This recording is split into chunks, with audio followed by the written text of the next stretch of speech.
Hello, one and all, and welcome to another episode of Solutionaries, where we like to showcase and highlight the work that amazing people are doing all around the world in regenerative resources, in health and wellness, and of course about community building. You know, we're at a very transformational time, and more we're trying to help people become aware of some of the solutions and some of the people, the luminaries, and the advocates that are out there and what's available to them as a resource. So I'm happy to be here today as we start to enter spring. We're a few days away from Earth Day, and people are starting to turn their attention towards community, towards the environment, and towards issues that really do matter right now. So we're not here just to talk and have more information, but we're really here to provide you with very tangible solutions and opportunities and avenues for you and your life. So today, it's been just over a year, but we're circling back. I have the opportunity to speak with our next guest, Ardell Broadbent. And we actually met a while back in 2025 at the Earthstock Summit here in Crestone, Colorado. Another event bringing in different organizations and individuals that are doing amazing work around building regenerative communities and helping to kind of connect the web of resources and people. So we talked the other day. I believe she's in Salt Lake City right now, but she's doing amazing work and is really bringing an incredible platform for your benefit. So without any further ado, I'd like to welcome Ardell Broadbent from Cooperative Living Communities. So welcome to Solutionaries. Thanks so much, Michael. And you're in Salt Lake now. Is that where you are? For a bit. I spend time up here. I'm kind of living on the family farm an hour south of here. Very nice. Very nice. Well, it's great to see you again. And let's kind of get right into it. Can you tell us a little bit about, because I know you have the website, and which is kind of a platform that's part of your Cooperative Living Communities project organization. But tell us a little bit about what is Cooperative Living Communities, what's your mission, and a little bit of how you got involved in doing this incredible work. Yeah, well, how I got involved was to keep it short, I lived for 4 months at an eco-village in British Columbia. And for 11 months prior to that, I had been volunteering with the eco-village, just kind of building a relationship. And it was actually during the spring in 2020, so right when COVID was getting into full swing. And it was a magical time to be there because while other people were just isolated, alone in their homes, we had such a rich sense of community and, people to hug. And it was, I had my daughter was a teenager at the time and learned so much from it and had great role models to spend time with. And that just kind of was a deep dive into intentional community and all that it has to offer. What I recognized at that point was that there's so much interest in this movement, but it's still in the kind of early adopters phase. And so still, even though there are thousands of people interested, they're dispersed throughout the population and not really having a great way to find each other. I'm a co-moderator on one of the Facebook pages for intentional communities. And and while that's a really great resource, it's also still kind of like a needle in a haystack approach of trying to find co-founders and community seekers. Now, I want to give props to the Foundation for Intentional Communities. They have been, for over 3 decades, the definite leader in the intentional communities movement. They have a mapped directory of co-housing and eco-villages worldwide. However, what they haven't had, but are are in the process of developing is profiles for community seekers. And once they get that up and running, like that's going to be amazing for those who aren't up to kind of co-creating a new community. And I will pivot to even more of a focus on only the co-founders and helping them match up. So the resource that I created, do you want me to screen Well, share that? before we go there, and we do want to look at the website and learn more about it. So, you had mentioned that organization, and of course, they were well ahead of the curve. And Yeah. intentional communities is not a new idea. There's many communities that exist around the world, some for thousands of years, in villages and indigenous communities and these types of things. But I think what's interesting and what's innovative that you're doing, and even more relevant than ever, is as kind of as the old paradigm collapses and we're faced with things like,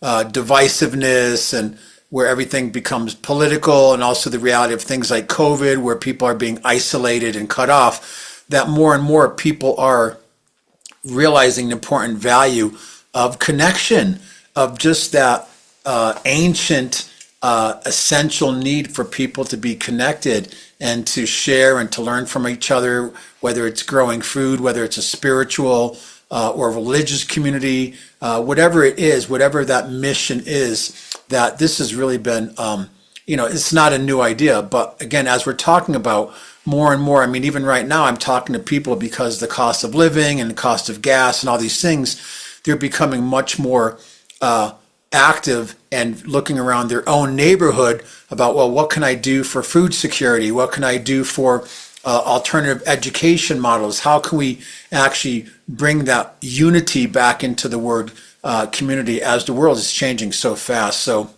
I want to commend you on, your visionary leadership. I mean, you were obviously walking your talk when you had that experience, and now you've created this incredible resource where, again, it helps to identify your profile and some possible matches and stuff. But again, I want to say sometimes people think intentional community, and they think it's something like some countercultural concept. But more and more, we're realizing it's existed for a long time, and more people are looking for engagement and looking for people who are mission aligned and lifestyle aligned. So it's really an amazing resource.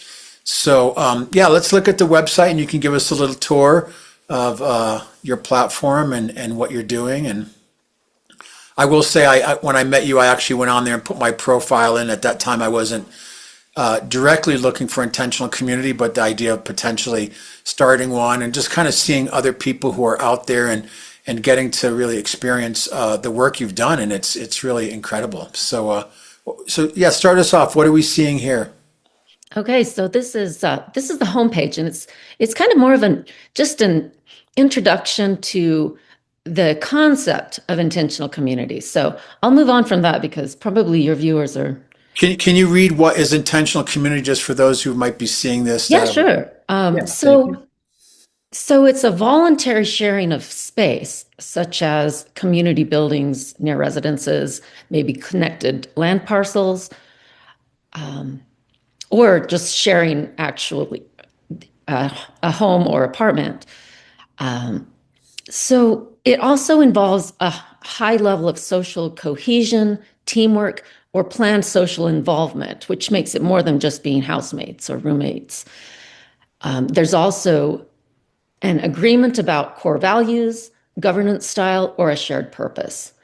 And that still leaves a whole lot of room for a variety of styles of community,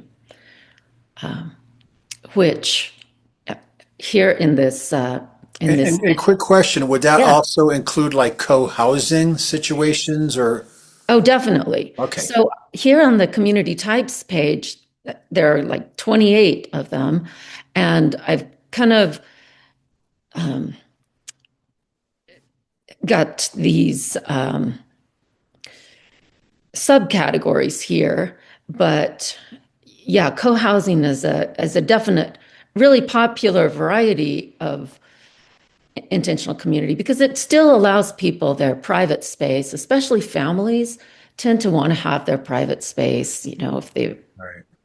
and, um, but I want to highlight one important, um, Well, I love these categories too. I don't know if before we go off the page later, maybe we could review that because I think this sure, is a great way. I mean, there's a lot of research and awareness that takes like someone approaching the idea like, well, what are the different options for me?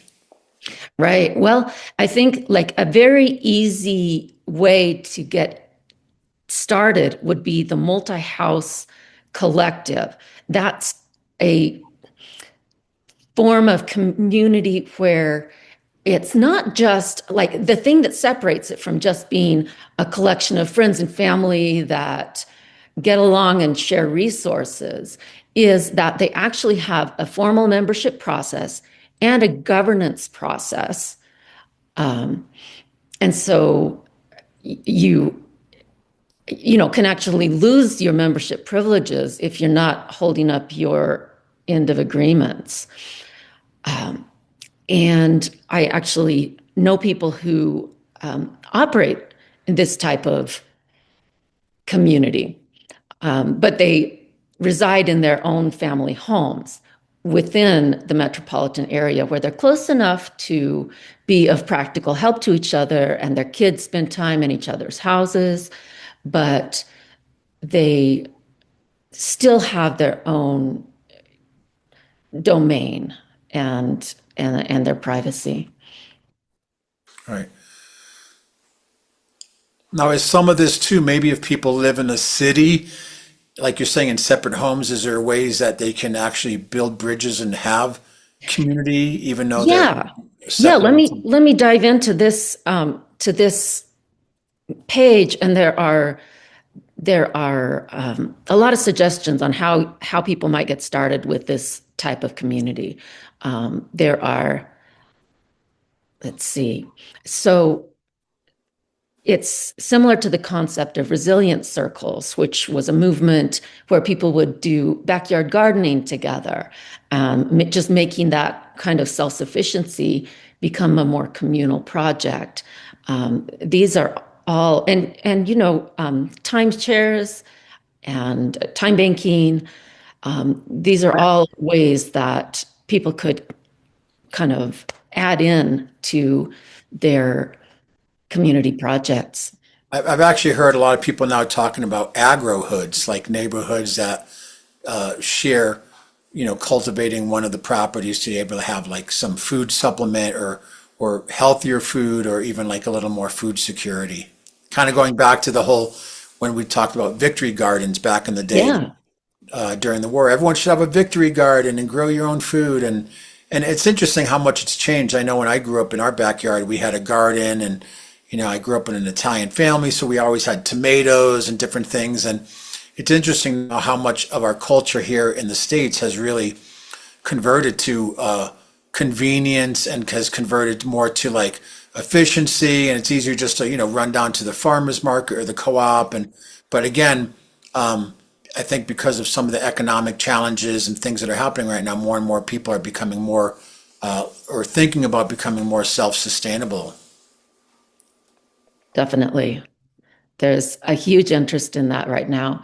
Um, as I mentioned, I'm a co-moderator on a Facebook page, and it has over doubled to now 127,000 members, and just people are joining daily and just trying to connect with others. I think that people are feeling so isolated, especially with as you mentioned, political polarization. And with you know, churches used to be a place where people really convened, and that's much less so currently. And so people are looking for another way to find community and just connect with solid people who are going to have each other's back. Absolutely. And I don't know if we can go back. Can you go through maybe an index of some of the different types of communities you were talking about? I think that's really Definitely. interesting for people who don't know. Sure. Um, so starting out with Most people aren't that interested in intentional communities as a movement. They're looking for something that is going to meet a need for their own life. And sometimes that's affordable housing. There are income sharing communities. Um, a notable one to check out is the Twin Oaks community in Virginia. Um, they have a shared business, and then from the business income, they meet their individual needs and get some amount of individual spending money. So kind of like a family arrangement in a way.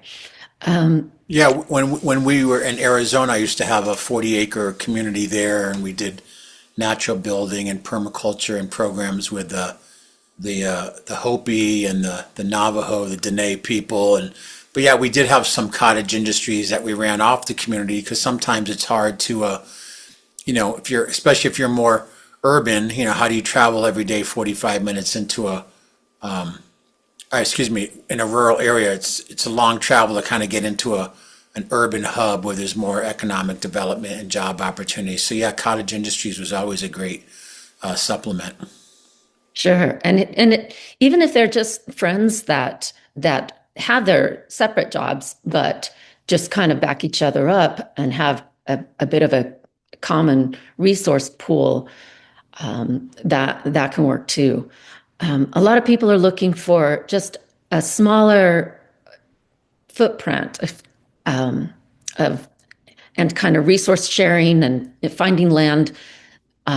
It's kind of tricky because there are city regulations that and with counties, and the zoning requirements can be such a headache. But for some that are able to kind of get past those hurdles, they can set up to where they can have a smaller and more affordable home, and neighbors that are doing the same. Well, it's Student house. interesting since Yep. you say that. I just visited. You wouldn't think about that it would exist, but I just visited the LA Eco Village in downtown Los Angeles, and I got to meet some of the people there and the amazing work they're doing. They're expanding, they're converting parking lots into gardens, they're creating more affordable housing. They're doing educational programs. So, yeah, you can find these eco villages really in the most unusual or unexpected places, and in deserts and forests and in the middle of the city, and all sorts of both urban and rural areas. I mean, this really is a movement. It's not a countercultural idea anymore. And I think, again, more and more people are realizing the importance of the work you're doing and the idea of intentional communities. Yeah, once it's kind of hidden, but once you start looking, you'll find something close to you. So student house shares have been, you know, just kind of a standard thing. So I won't go into that, but a lot of people are looking for something where they can do kind of a work trade for rent. And so joining a household as a trial run is what this option is about.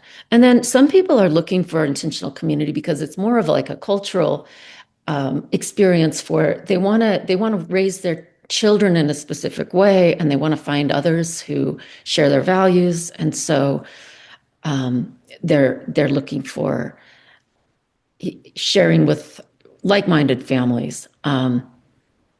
There's and some people are just looking for like maybe that one other life partner, but they're wanting to find someone who also is interested in community. So this is an option.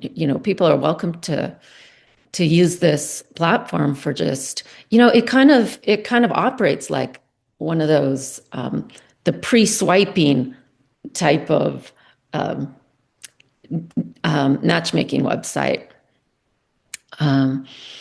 And the single parents shared house is such a great idea that there's this term that they've come up with, a mommune, where, think of the advantages of like two single moms that instead of each of them renting a one-bedroom apartment, it's more affordable to together rent a two-bedroom apartment. Then they have some separate space, but they also can be a backup for each other. And, a lot of moms that find that they, in that situation, they can't really make ends meet without, like, sometimes they'll have boyfriends coming and going, and that's hard on the kids. Um, What and a great word, a commune. yeah, It makes me also think of the saying, it takes a village. yeah, And that's, again, more and more people are realizing the importance of community and collaboration. And definitely. Thanks for keeping me going because I can really uh, get off on a tangent here. So some, especially young adults, often are just trying to, see what's out there and meet a lot of people. And so these this set of communities is about, nomadic and maybe just temporarily renting an apartment together or exploring different places in the world and using intentional communities as a jumping off point for what, that. what a classic photo. I think that might be my Volkswagen bus back in the 80s. Yeah. That's exactly how we traveled for years. Just again, we got to visit a lot of different spiritual centers and see different communities and places. And I think we were able to see probably half of the country, 20, 25 different states, which, it's good to have a well-rounded perspective of the world. Sometimes we remain in our silo and we kind of lose a bigger perspective. So, Yeah. There's a organization that specializes in helping mobile home parks to to buy out the owners when they're ready to sell so that they can collectively own as a business their own spot of land, and then they pay rent to basically themselves. They pay rent to the organization that they help to manage, which keeps it more affordable. I would love that contact at some point because I'm working with people in the Pacific Palisades where the Great. whole RV park and community burned down of 100 members, and now it's like they want to move back, but the owner's thinking of selling, and they don't know that there's actually maybe support or information or a formula. So we'll circle back at some near future date, but that's again more useful information. Thank you. Definitely. And each of these pages has a resources section, and that organization is in here in the resources section. So some people are more looking for intentional community as a way to find people like them and just to share their lives with people who have similar values. And so you've got a lot of spiritual communities that operate that way.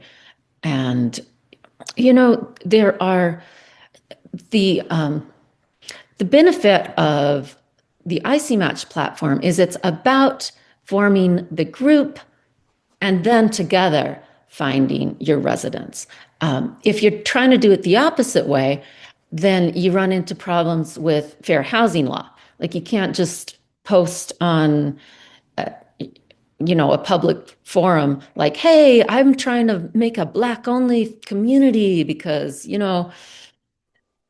we've got these shared struggles and we just want to make, or we're a bunch of Latinos and we want to speak our language and we want to eat our food and play our banda too loud and make jokes about gringos." And so, like, do that, but you can't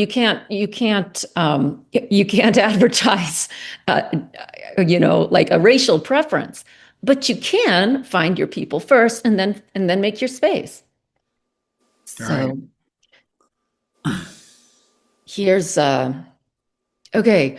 A lot of people are more into like the self-sufficiency as a movement and just kind of recognizing the fragility of our supply chains and wanting to have a backup. And so this whole section is about that. There's a lot of people that want something totally off grid. Right. And some people just want to say, like, instead of having your like one bug out pad, why not have that be something that's shared with others? It reminds me of, so during the year 2000, when there was like just a devastating economic collapse in Argentina, there's a blogger, Furfall, who wrote about and continues to write about that experience. And he said, the farmers isolated in the countryside, they were just victims to marauding gangs. And I think people don't kind of recognize that you need community to really have a sense of security. And that's kind of what that part is about. I won't go Right. on Amazing. about it. And so then, the care and social safety net is a super important uh, movement. Like, we all wish that there was more more resources for the people who are really hurting. And that can be, when you're trying to get that through government sources, it can be such a headache and so inadequate that I would love to see kind of like charter schools get government funding as long as they're staying on top of their, really serving the people.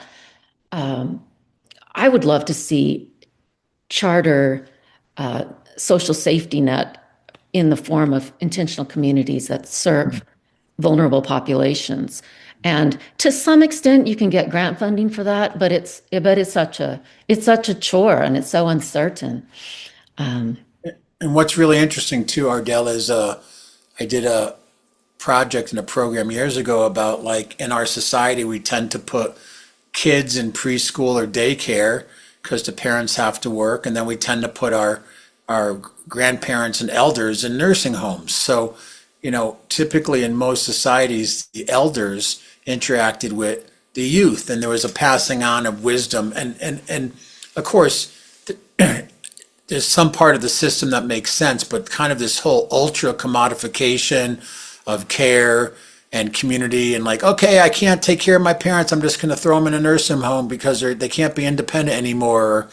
Again, the same thing with kids. We've kind of lost a lot of that intergenerational connectivity too. And also, like you said, just being in a caring and kind and safe social environment. So very, very, very interesting. Definitely.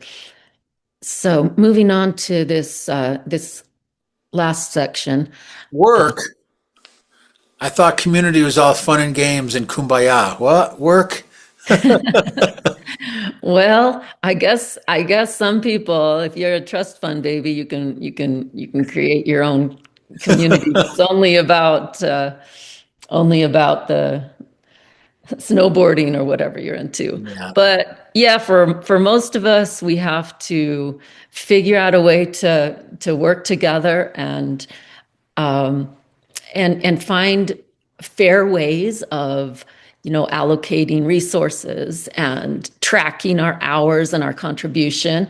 And that's just it's kind of a lost skill in our current society. Where we tend to rely on top down leadership, authoritarian kinds of institutions where the boss and the managers will just make those decisions for you. But it's time consuming, but it's also really rewarding when you get to be part of making those decisions for how your life and your work is run.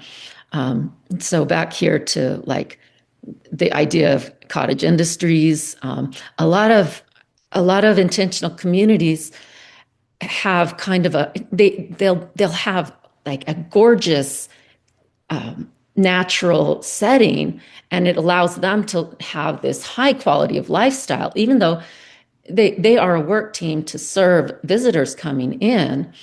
And so on the one hand, they might look like, oh, well, you're the paid staff. Yeah, but I've been to these places and I'm envious of them. I'm like, yeah, you're cooking and cleaning and serving us, but we're kind of wishing we could live here. Yeah, you're not out at the Amazon factory throwing millions of boxes on a conveyor belt every Exactly. day for a living, and that's part of again integrating the idea of making a living, right livelihood, and commerce as part of a healthy lifestyle. And like you were saying, there's ways. I know some people they do time banking, and there's ways to kind of track what I call energy equity or reciprocity because unfortunately there tends to sometimes seem to be even levels of entitlement where everyone kind of thinks everyone owes them everything and like why do I have to work or this or that. So that's a whole loaded subject we won't get into, but again I really appreciate that you're kind of bringing that to light and also showing some of the different models that are here. So in the few minutes that we have left, is there something else you'd like to show on the website, and then we can have you come back on camera and we can share a little more information? Yeah, sure. So there's one of the pages is all about the groups that are trying to form, um, and just has a small bit about their vision of the community that they're trying to form. Um, Now, once people actually have their definite location, um, I urge them to set up a profile at the website for the Foundation of Intentional Communities where they'll be mapped, and can be found that way. It's international. Yeah. And so these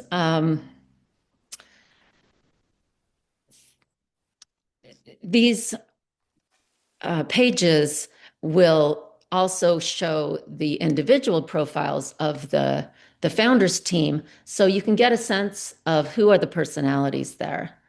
Um, and so let's see, we've got to get the okay. So on the Match for Free page, you've got the profiles of individuals, and if you kind of click into them, you've got various categories. Mm, It's being slow right now. Um, there's also a list of consultants of a variety of types so that you can find help and you don't have to start from scratch. You can use best practices that other people have already refined. Um, Yeah, and the term that comes to mind when you say that is mediation, because a lot of people oh, realize yeah, a lot of the work in community is the interpersonal work. So people should, be prepared to evolve and grow and kind of stretch to new heights potentially. definitely. And in the footer, let's see, so here's where the profiles can get, have all of these different categories. But to get started, you only have to answer like 28 questions, and that'll start matching you with other people. Um, and then in the footer, there's just a whole lot of links to resources for founders groups. Fantastic. Well, let's do this. Let's have you come back on camera. We have a few minutes left. And so what is the address of the actual website that people can find it? Well, it's IC, standing for intentional community. So ICMatch.org will get you to this website. It's part of a larger project that is Cooperative Living Communities. And I'm more focused at this point on trying to help founders of regenerative agriculture, combined with affordable housing. Interesting. Yeah, we'll talk more about that. I know regenerative land development is a huge thing right now, and I'm connected with some people in Ecuador. They have 350 acres, and then some folks in Costa Rica. And of course, I've been working on a project in Colorado, and I'm also doing our next Earthstock Regenerative Summit in Ojai at the end of May. So fantastic. So any last thoughts before we complete our podcast here today? You know, on the bigger picture, there is just an evolution. And there there are people who politically see that like they'll say like the system is rigged, this is just, a disaster. And some people think that, they really want to try some kind of communism again. But in my view, historically, that has not gone well. And I more want to promote communalism. It's like a grassroots kind of community and resource sharing rather than trying to you know we're not going to get a good outcome from trying to make one a big government be meeting people's needs. It's up to us. Yeah, you're preaching the gospel right there because people do need to roll up our sleeves. I know a lot of people involved in like private membership groups, also land patents, creating sovereignty groups about taking radical self-responsibility. I think we've all learned recently it's not like the government's going to ride in on a white horse and do all the work for us. That really, we're in the age of what I call regenerative radical self-responsibility. So words of wisdom. Thank you so much for your time. And again, it's icmatch.org. Yes, as well as cooperative living communities.org will get you to more where the regenerative agriculture focus is and specific models for that. And if people want to get more information, is there an email or can people contact you? How does that work? Yeah, at both websites there will be emails. Fantastic. Well, thank you so much for your time. Have a great spring up there in the Salt Lake area, and congratulations on your amazing, groundbreaking, community building, regenerative work. Kind of really building a new paradigm, and that's what excites me. There is a lot of wisdom in the ways things have been done, but we have to constantly innovate. And this is really kind of a whole new twist and paradigm of thinking and community and lifestyle and stuff. So. Yeah, you're right. Can I leave your viewers with a last invitation? If you've got skills to share and knowledge and experience around intentional community topics, you are welcome to join the free listing of consultants, and it's no cost, no strings. Money doesn't come through. It's just, people will see your email, they'll contact you and deal with you directly. Thanks so Amazing. much, Michael. Thank you so much for your time. We'll be in touch, and I do want to talk to you about the that situation in LA and the Palisades about people would like to probably purchase their land and still continue to live there. So, Okay, all right, have a great rest of your week and spring, and we'll talk soon. Thank you. you too. Bye.